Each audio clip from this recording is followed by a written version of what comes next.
தனியாக எடுத்துட்டீங்களா?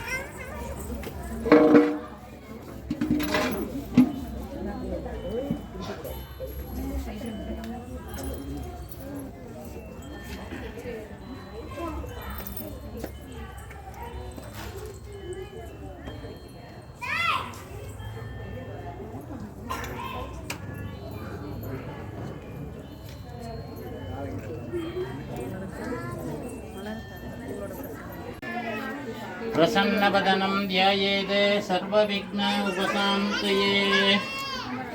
ॐ भूः ॐ भुवः ॐ सुवः ॐ मघः ॐ जनः ॐ तपः ॐ सत्यं तत्सवितुर्वरेण्यं भर्गो देवस्य धीमहि धियो यो न प्रचोदयात्। ममो भक्त समस्त दुरीदक्षयद्वार श्री परमेश्वर प्रीत्यर्थं शिव शिव शिवशम्भो अज्ञाय प्रवर्तमानस्य अद्य ब्रह्मणः द्वितीयपरार्थे श्वेतवराहकल्पे वैवस्वत मन्वन्तरे अष्टाविंशतितमे कलियुगे प्रथमे पादे जम्बोद्वीपे भारतवर्षे भरतखण्डे मेरोः दक्षिणे पार्श्वे दण्डकारुण्यां शताब्दे अस्मिन् वर्तमाने विवकारिके प्रभवादीनां षष्टिः संवत्सराणां मध्ये श्री विश्वावसु नाम संवत्सरे दक्षिणायने शरदृतौ तुलामासे कृष्णपक्षे द्यायां पुण्यतिथौ वासरः सौम्यवासर संयुक्तायाम् अष्टमी तिथियायां शुभनक्षत्र शुभयोग शुभकरण एवं गुण सकल विशेषेण विशिष्टायामस्यां सिंहरासौ जातस्य पूर्णनक्षत्रागणस्य शुभनक्षत्रे தேய்பிறை அஷ்டமி பக்தர்கள் நாமதேயஸ்ய ஷக குடும்பானாம் சேமஸ்தைரிய வியதிய விஜய ஆயுள் ஆரோக்கிய ஐஸ்வர்யாபிவிருத்தியர்த்தம் ஆயுள் சத் சந்தான சௌபாகிய இஷ்டகாமியார்த்தியர்த்தம் ஆதித்யாதி நவகிரகானாம் நட்சத்திரானாம் சகல தோஷபீட நிவாரணார்த்தியர்த்தம் ஆரோக்கிய திடகாத்திர சித்தியர்த்தம் ஆயுள் அபிவிருத்தியர்த்தம் தர்மார்த்தகாமிய மோட்ச சதுர்வித பலபுருஷார்த்த சித்தியர்த்தம் विद्या तोलिल व्यापार कार्य अनुकूल सिद्ध्यर्थम शीघ्रमेव उद्योग विभाग शुभ मुहूर्त सिद्ध्यर्थम शीघ्रमेव पुत्र भाग्य सिद्ध्यर्थम शीघ्रमेव सकल कार्य अनुकूल सिद्ध्यर्थम काल भैरव मूर्ति प्रसाद सिद्ध्यर्थम काल भैरव मूर्ति पादार विंद योग अष्टोत्र बिल्बदल पूजा मध्य गरस्येवाम कालकालाय विद्महे कालतीताय धीमहि तन्नो कालभैरव प्रचोदयात्।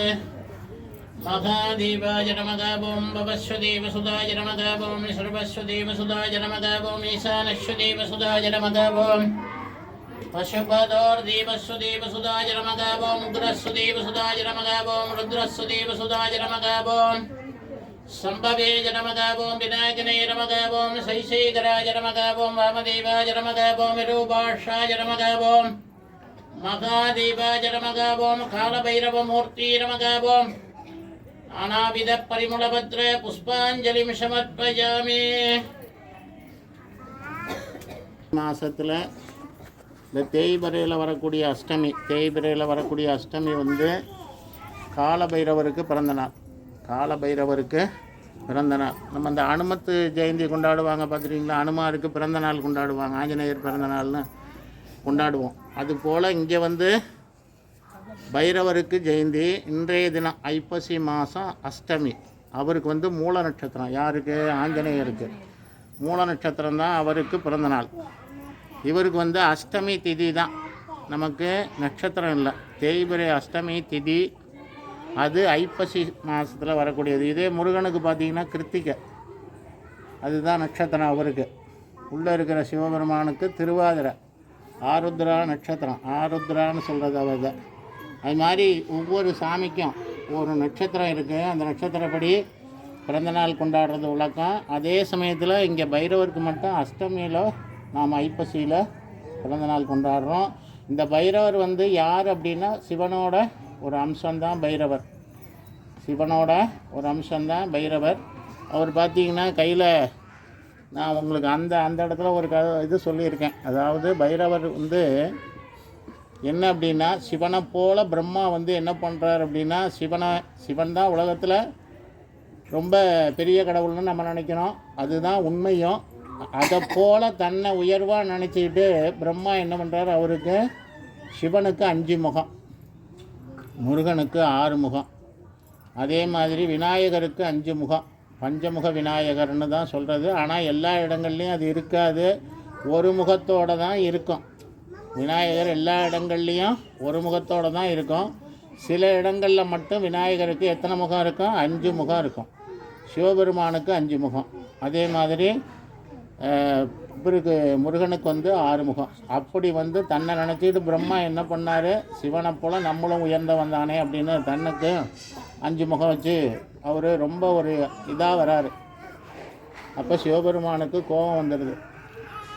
கோபம் வந்தோடனே அதில் என்ன பண்ணுறாரு, முகத்தை ஒரு தலையை அப்படியே கிள்ளி எடுத்துடுறார்.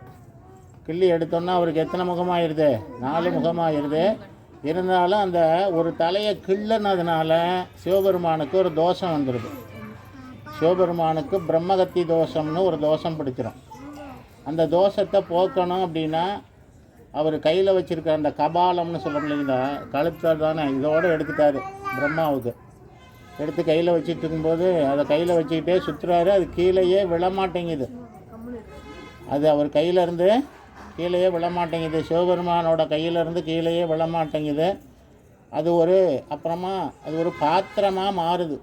அந்த கபாலம் வந்து பாத்திரமாக மாறி அந்த பாத்திரத்தில் வந்து யார் நிறைய உணவுடுறாங்களோ அந்த உணவு அந்த பாத்திரத்தில் நிறைய வந்த பிறகு அதுவே தானாக கலண்டு கீழே வந்துடும் அப்படின்னு சொன்னோன்னே அன்னபூரணின்னு நம்ம சொல்கிறோமா இல்லையா, சாப்பாட்டுக்கு கடவுள் அன்னபூரணி. அந்த அன்னபூரணி வந்து சிவபெருமான் இப்படி காசியில் போய் சுற்றிட்டு இருக்கார். அப்படி காசியில் சுற்றும்போது அந்த பாத்திரம் நிறையா அன்னபூரணி என்ன பண்ணுறா, சாப்பாட்டை போட்டு நிரப்பினோன்னே அந்த பாத்திரம் வந்து அவர் கையிலேருந்து கீழே விழுந்துருது. அதுக்கப்புறம் அந்த பிரம்மகத்தி தோஷம் அவருக்கு நிவர்த்தி ஆயிடுச்சு. பிரம்மகத்தி தோஷம் நிவர்த்தி ஆயிடுச்சு. நம்ம தமிழ்நாட்டில் இந்த பிரம்மகத்தி தோஷம் உள்ள ஒரு கோயில் இருக்குது. அந்த தோஷம் பரிகாரம் எல்லாம் அங்கே வந்து திருவிடை மருதூர்னு சொல்லி கும்பகோணத்துக்கு பக்கத்தில் திருவிடை மருதூர்னு அங்கே கோவிலுக்குள்ளே நுழையும் போதே அந்த கோபுரத்தை பார்த்து சொல்லுவாங்க, அந்த கோபுரத்தை பாருங்கள். ஆனால் அது சில பார்க்கக்கூடாது, ஆக்சுவலாக பார்க்கக்கூடாது. ஆனால் அங்கே சொல்லுவாங்க, அந்த இடத்துல பாருங்கள் சிவபெருமானுக்கு பிரம்மகத்தி தோஷம் அந்த கோபுரத்தில் இருக்கும். அந்த கோபுரத்தில் தெரியும். அங்கே தான் வந்து திருவிடை மருதூரில் தான் பிரம்மகத்தி தோஷம். அந்த தோஷத்தையும் அவங்க அங்கே நிவர்த்தி பண்ணிடுறாங்க பூஜை பண்ணி. அதனால் இந்த சிவபெருமான் வந்து அப்போ எப்படி இருக்கார் அப்படின்னா கால பைரவராக மாறி தான் என்னவா பண்ணுறாரு, அவரோட தலையை கொய்கிறார். யாரோட தலையை? பிரம்மாவோட தலையை. அவர் பைரவராக மாறி ரொம்ப ஆக்ரோஷமாக இருப்பார். இங்கே இருக்கிற பைரவர் வந்து எப்படி இருப்பார்? ஆக்ரோஷமாக இருப்பார், கோபமாக இருப்பார். இன்னொன்று பார்த்திங்கன்னா அவருக்கு இந்த பக்கம் பல்லெல்லாம் உண்டு. அதெல்லாம் நாம் அதில் சிலையோடு பண்ணியிருக்காங்க. அப்படி இந்த சிவபெருமானோட ஒரு ஆக்ரோஷமான உருவம் தான் பைரவர் அப்படின்னு. இவர் தான் காவல் தெய்வம். நம்ம கோயிலை பொறுத்தவரையிலையும் காவல் தெய்வம். நான் ஏற்கனவே சொல்லியிருக்கேன், அந்த காலத்தில் பூஜை பண்ணிவிட்டு சாவியை இங்கே வச்சுட்டு போனால் அந்த சாவியை யாராலையும் தொட முடியாது. அந்த அளவுக்கு அந்த சுவாமிக்கு சக்தி உண்டு. அதை தொடரவனுக்கு கை கால் அல்லது கண் இந்த பார்வையெல்லாம் போயிடும். அந்த மாதிரி அந்த காலத்தில் ஒரு பைரவரை வந்து நம்ம காவல் தெய்வமாக கோவிலில் வச்சுருக்குறாங்க. இப்போ வந்து பைரவர் யாருன்னு சொன்னேன், சிவனோட ஒரு அம்சம்தான் பைரவர். இன்றைக்கி அவருக்கு பிறந்த நாள். அவன் மனசில் உள்ள பிரச்சனைகள் எல்லாம் அவர்கிட்ட வைப்போம். என்ன பிரச்சனையாக இருந்தாலும் சரி, பணப்பிரச்சனையாக இருந்தாலும் சரி, குழந்தைகளுக்கு வேலை கிடைக்கல, புத்திரபாக்கியம் இல்லை, எல்லா பிரார்த்தனையும் நம்ம ஒவ்வொரு முறையும் நான் அதான் சொல்லுவேன், ஒவ்வொரு முறையும் ஆண்டவன்கிட்ட நீங்கள் எல்லா ஆண்டவன்ட்டையும் அந்த கோரிக்கையை வைங்க. நந்திக்கு பிரதோஷத்தில் வைக்கிறோம், அஷ்டமிக்கு பைரவர்கிட்ட வைக்கிறோம், சங்கடகர சதுர்த்திக்கு பிள்ளையார்கிட்ட வைக்கிறோம். அதுக்கப்புறம் முருகன்கிட்ட வந்து கிருத்திகை சஷ்டி இந்த மாதிரி நாட்களில் அவர்கிட்ட அந்த கோரிக்கையை வைக்கிறோம்.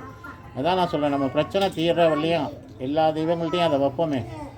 வச்சு எப்படியாவது நம்ம பிரச்சனையை தீர்க்கட்டும் அப்படிங்கிறதுக்காக தான். வேறு யாரும் நம்ம பிரச்சனையை தீர்க்க முடியாது, கடவுள் மட்டும்தான் நம்ம பிரச்சனையை தீர்க்க முடியும். அது எல்லாருக்கும் உண்டானது தான், சரிதா? ஆனால் கடவுள் கொடுத்துட்டு அதை கேட்க போகிறதில்ல. அவர் மனுஷன் கொடுத்துட்டு கேட்பான், நான் கொடுத்தேன்ல திருப்பி கொடுன்னு கேட்பான். அது இயல்பு, மனிதனோட குணம் அது. ஆனால் கடவுள் கொடுத்துட்டா திருப்பி கேட்க போகிறதில்ல உங்கள்கிட்டருந்து. ஆனால் அவர் கொடுக்கும்போது நம்ம என்ன பண்ணணும், அதை சரியாக பயன்படுத்திக்கணும், அவ்வளோதான். அதனால் இன்றைக்கி இந்த பைரவர் ஜெயந்தியில் நம்ம எல்லோரும் பைரவரை நல்ல முறையில் பிரார்த்தனை பண்ணிக்குவோம். சாமியை கும்பிட்டுக்குங்க, என்ன ஊதுபத்தி எடுங்க.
प्रसज्य सहजनेन मह्यं रामेश्वरो मे श्रवणो ददात् श्रीराजवै श्रवणाय महाराजाय नमः कर्पूरनीराञ्जनं दिविषजो मे महादेवाय नमः कालकालाय विद्महे कालधीराय धीमहि तन्नो कालभैरवः प्रचोदयात् महादेवाय नमः कालभैरवमूर्ति नमः कर्पूरनीराञ्जनं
ஒரே ஒரு கொட்டேஜ்